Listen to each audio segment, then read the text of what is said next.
Hello student, welcome back to my YouTube channel Learn with Afroz. Class new NCERT का जो understanding the society यानी social science है उसका chapter 2 हम लोग देख रहे हैं। पिछली जो क्लास थी जो पार्ट 1 था, पार्ट 1 में हम लोग इस चैप्टर का कुछ पार्ट जो है वो कवर किए हैं। कुछ रिकैप करते हैं। पिछले चैप्टर में जो है हम लोग जो इंडोजीनस फोर्सेस होते हैं अर्थ के अंदर, इंडोजीनस फोर्सेस को हम लोगों ने कवर किया था। इसमें हम लोग एक्सोजीनस फोर्सेस को देखेंगे। एक्सोजीनस फोर्सेस, ये फोर्सेस जो होता है वो पृथ्वी के ऊपर या बोल सकते हैं उसके सरफेस या सतह पे ऑपरेट होता है। हम लोग समझते हैं कि weathering, process of weathering and erosion. देखिए ये जो वेदरिंग और इरोजन जो है ये बहुत ही वाइटल रोल प्ले करता है। जैसे ये बहुत सारे लैंडफॉर्म बनाता है, क्योंकि वेदरिंग में क्या होता है कि रॉक टूटते हैं और इरोजन में जो है उसको कैरी करके दूसरे प्लेसेस पर ले जाया जाता है, जिससे जो है नए बहुत सारे लैंडफॉर्म का सरफेस पर रीसेपिंग होता है या फिर सेपिंग होते रहता है।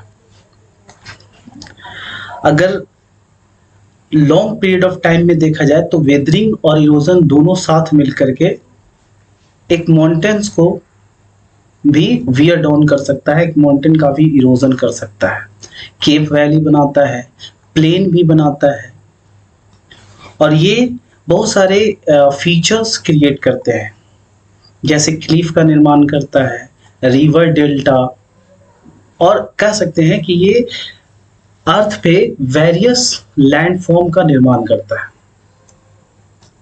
लैंडफॉर्म क्या है? लैंडफॉर्म जो है वो एक्सोजीनस और इंडोजीनस फोर्सेस से बनता है, जैसे माउंटेन हो गया, आपका वैलीज हो गया, डेल्टा हो गया, ये सारी चीजें।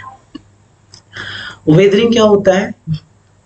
देखिए वेदरिंग को समझने के लिए, जैसे ये रॉक है तो ये जो टूटेगा, जो इसका ब्रेकडाउन होगा वो क्या कहलाएगा? वो वेदरिंग कहलाएगा। इसमें आपको ध्यान ये रखना है कि इसमें सिर्फ ये टूटता है, इसमें ब्रोकन मटेरियल को कहीं ले जाया नहीं जाता, कैरी नहीं किया जाता है। यानी आप समझिए कि जो रॉक है वो पीसेस में टूटेगा मगर ये दूसरी जगह कैरी नहीं होगा। समझ में आ रहा है? तो weathering is a process through which rock on the earth surface break down into a smaller pieces due to various process. इसमें क्या होता है?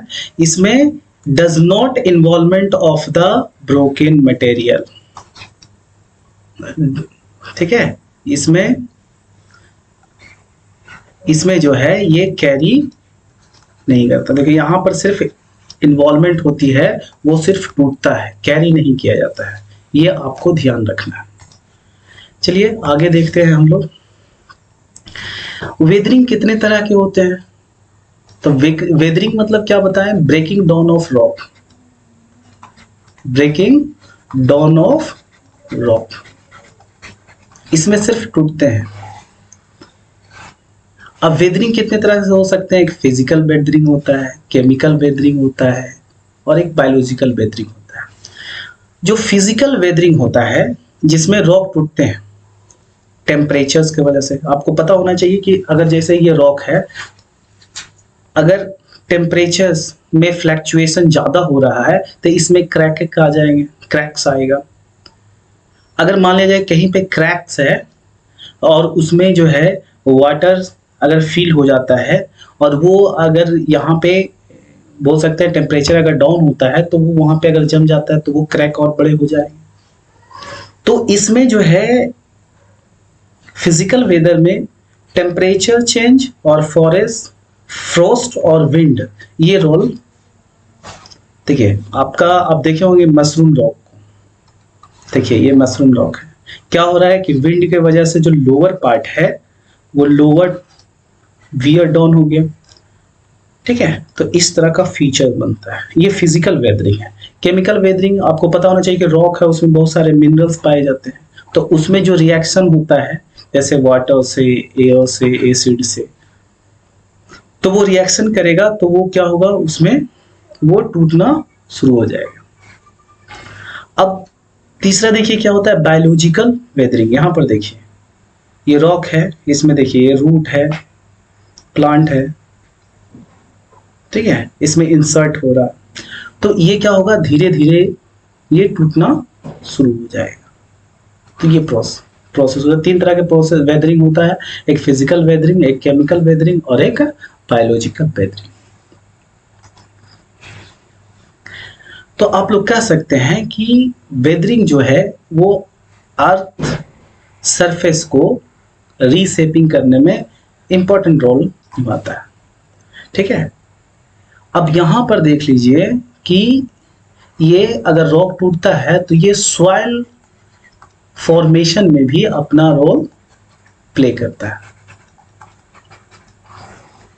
आपको पता होना चाहिए कि सॉइल भी क्या चीज से बना हुआ था, तो मेड अप ऑफ रॉक। जब रॉक टूटते हैं तब क्या बनता है, सॉइल बनता है, जब उसमें ह्यूमस मिल जाएगा। आगे देखते हैं इरोजन। इरोजन क्या है, एक ऐसा प्रोसेस है जिसमें soil, rock and other surface material जो होता है वो कैरी किया जाता है एक जगह से दूसरे जगह। जैसे यहाँ पर देख रहे हैं विंड जो है वो क्या कर रहा है, लूज पार्टिकल को कैरी कर रहा है। इससे भी बहुत सारे हम लोग देखेंगे कि लैंड फॉर्म बनते हैं। तो किसके द्वारा कैरी किया जाएगा, तो natural agent, water, wind, ice और वेव्स, जो आपका ओशियानिक वेव होता है। इसके द्वारा मटेरियल्स को एक जगह से दूसरे जगह, जो लूज मटेरियल्स होता है, टूटा हुआ जो आपका वेदरिंग से टूटा, उसको यहाँ पे कैरी किया जाएगा। तब उस प्रोसेस को हम लोग क्या कहेंगे, इरोजन कहेंगे। अब यहाँ पर देखिए इरोजन जो है वो क्या करता है, ये जैसे आप लोग देखें कि वेदरिंग क्या होता है, सिर्फ रॉक को तोड़ता है, मगर ये क्या करता है, ये इसमें मूवमेंट इन्वॉल्व होता है। उसमें मूवमेंट इन्वॉल्व नहीं था, इसमें मूवमेंट इन्वॉल्व है।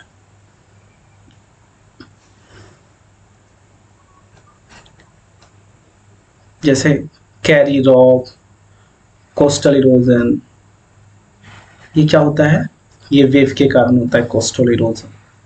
कोस्टल क्या होता है, कोस्टल जो है वो समुद्र से लगा हुआ जो किनारा होता है उसी को हम लोग क्या कहते हैं, इसको कोस्टल कहेंगे। जैसे आपका जैसे इंडिया का जो साउथ वाला पार्ट है, ठीक है, तो इधर कोस्टल बनता है, इधर पूरा कोस्टल बनता है। टाइप ऑफ इरोजन क्या है, टाइप ऑफ इरोजन जो होता है पहले हम लोग देखेंगे वाटर इरोजन। तो वाटर इरोजन किसके द्वारा होता है, तो रिवर। अब हम लोग देखेंगे कि जो मतलब जब जहां से रिवर शुरू होता है, ठीक है, जैसे आप देखे होंगे कि मतलब बहुत सारे रिवर जो है वो आपका हिमालय से ओरिजिनेट होता है। तो उसमें हाई जब शुरुआती होती है तो उसकी स्पीड बहुत ज्यादा होता है, तो वो ज्यादा इरोजन करता है। तो रिवर भी ये खासियत है कि वो जब फ्लो करता है तो वो इरोड करता है और अपने लोड को कैरी करके दूसरी जगह ले जाता है। और कहाँ डिपॉजिट करेगा, वो फ्लड प्लेन में। इसीलिए जो फ्लड प्लेन होता है वो आपका ज्यादा फर्टाइल होता है। तो ये रेन द्वारा भी होता है, ओशियन वेव भी द्वारा होता है। देखिए यहाँ पर देखिए आपका इरोजन हुआ है। विंड इरोजन होता है। ये विंड इरोजन कहाँ होगा, बेसिकली यहाँ पे जो है मेनली जो आप देखा जाए तो यहाँ पे डिजर्ट में देखने को मिलता है विंड इरोजन, क्योंकि यहाँ पे ही होता है ड्राई एंड सैंडी एरिया, या तो फिर आपको सेमी एरिड एरिया में देखने को मिलेगा। यहाँ पे देख रहे हैं आप ये पिक्चर में क्या कर रहा है, लूज पार्टिकल को कैरी कर रहा है विंड, मतलब एक जगह से दूसरे जगह ले जा रहा है। एक होता है ग्लेशियर इरोजन, ठीक है। अब यहां पर देख लीजिए कि ग्लेशियर इरोजन में क्या होता है, ये जो आइस होते हैं, ग्लेशियर होता है, वो स्क्रैप करता है, कैरी करता है रॉक को, ये भी इरोड करता है। कोस्टल प्लेन का एग्जांपल यहाँ पर देख लीजिए, इसमें कोस्टल प्लेन को इरोजन सी वेव करेगा along द शोर क्या होता है, जो समुद्र से लगा हुआ किनारा होता है। आगे हम लोग देखते हैं तो हम लोग कह सकते हैं कि इरोजन जो है वो बहुत सारे लैंडफॉर्म को शेप करता है, रीशेप करता है, क्रिएट करेगा। जैसे मतलब आपका ये प्लेन बनाएगा, फर्टाइल प्लेन, डिस्ट्रॉय भी करता है ऑन द अर्थ सरफेस। क्या इफेक्ट पड़ता है ह्यूमन, तो इसका ऑक्यूपेशन पे इफेक्ट पड़ेगा, ऑक्यूपेशन पे इफेक्ट पड़ेगा। फार्मिंग डैमेज करता है लाइफ एंड प्रॉपर्टी। जैसे देखिए, अगर कोई सेटलमेंट जो है आपका समुद्र के किनारे है, अब यहाँ पर सेटलमेंट है, अगर ये इरोड करता है तो ये सेटलमेंट को इफेक्ट करेगा। ये देखिए इनहांसेस करता है टूरिज्म एंड फिशिंग इंडस्ट्रीज को। जैसे वेव अगर डिपॉजिट करता है, ठीक है, इरोजन करेगा, डिपॉजिट करेगा, तो यहाँ पे आपका अगर डिपॉजिट करता तो फ्लड प्लेन बनाता, उसी तरह से वो बीचेस बनाएगा। मगर ये भी जो है, अगर देखा जाए कि जो समुद्र के किनारे है,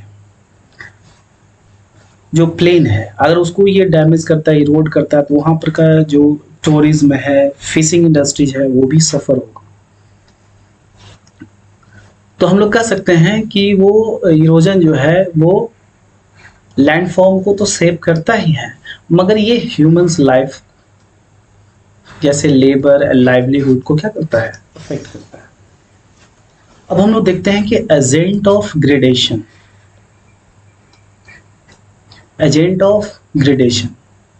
क्या क्या है। तो ग्रेडेशन में आपका कह सकते हैं कि ये आपका इरोजन आ गया, ब्रेकिंग डाउन, वेदरिंग आ गया। तो इसमें कौन कौन से फोर्सेस जो है वो कौन कौन से फोर्सेस हैं, तो एक तो आपका नेचुरल फोर्सेस है जो वियर डाउन करता है, फिर उसको मतलब उसको तोड़ता है, फिर उसको दूसरी जगह पे ले जाकर के क्या करेगा, ट्रांसपोर्ट करेगा। मेन एजेंट ऑफ डिग्रेडेशन क्या है, तो ये running water, wind, wave and underground water. Running water कैसे, तो ये रॉक को इरोड करता है एंड सॉइल को, और ये क्या बनाएगा, ये वैली बनाएगा, इरोड करेगा। जहाँ पे ये गिर रहा है तो वो वहाँ पे वैली बनाएगा। और फिर जब ये आगे की कोर्स में जाएगा तो ये सारे जो ये लोड कैरी करेगा वो जा करके फ्लड प्लेन में, है ना, डिपॉजिट करेगा। तो ये डिपॉजिट करने की वजह से क्या बनेगा, प्लेन बनेगा, जो बहुत ही फर्टाइल होता है। ग्लेशियर भी जो होते हैं, ग्लेशियर आपका देखिए यहाँ पे आइस होता है जो आपका ये खिसकते रहता है, पूरा ये मास ऑफ आइसेस होते हैं, ठीक है, जिसको हम लोग ग्लेशियर कहते हैं। ये जब ये मूव करता है, स्लाइड डाउन करता है, तो क्या करता है, वो लैंड फॉर्म को वहाँ पे स्क्रैप करेगा, और ये साथ में कैरी करता है ह्यूज मटेरियल, जिससे क्या होता है कि यू शेप वैली बनता है, यू शेप वैली का निर्माण करेगा। विंड भी शेप करता है, डिजर्ट में इरोड करता है, तो वहाँ पे सैंड ड्यून का निर्माण करता है। जैसे ये डिजर्ट है तो यहाँ पे ये लूज पार्टिकल इसको कैरी करेगा तो सैंड डून का निर्माण करेगा, सैंड डून। ये क्या होता है सैंड डून, ये कह सकते हैं आप कि ये हील होता है सैंड का, जहाँ पे जमा करेगा वहां पे थोड़ा सा ये ऊंचा हो जाएगा, हिल की तरह हो जाता है। सी वेव भी इरोड करता है कोस्टल प्लेन को, तो ये क्या बनाएगा, क्लिफ बनाएगा। क्लीफ का निर्माण करता है, फिर बीच बनाएगा और फिर खाड़ी यानी बे बनाएगा। तो ये सी वेव से ये सारे लैंड फॉर्म बनाए जाते हैं, क्लीफ, बीच एंड बेस।